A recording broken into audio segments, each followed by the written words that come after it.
তাই তাই তাই শোলমাই দিয়ে ঝিঙে পোস্ত করে খাই, আমিও খাই, তোমাদেরকেও খাওয়াই। শোলমাই দিয়ে ঝিঙে পোস্ত রেসিপিটা অনেক পুরনো, আমার ঠাকুমার আমল। প্রথমে সবার পছন্দের গোটা জিরে, গোলমরিচ, একটা শুকনো লঙ্কা, ধনে আর তেজপাতা ভেজে গুঁড়ো করে নেব।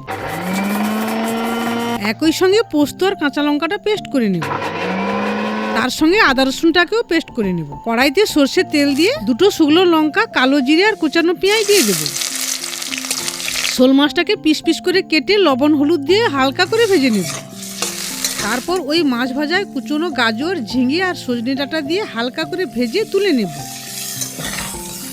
কড়াইতে আর একটু সর্ষের তেল দিয়ে একটা গোটা তেজপাতা, কুচনো পেঁয়াজ, আদা রসুনের বাটা দিয়ে একটু ভেজে টমেটো কুচি, হলুদ, লঙ্কা আর সবার পছন্দের ধনে গুঁড়ো দিয়ে মশলাটাকে একটু জল দিয়ে কষিয়ে নেব।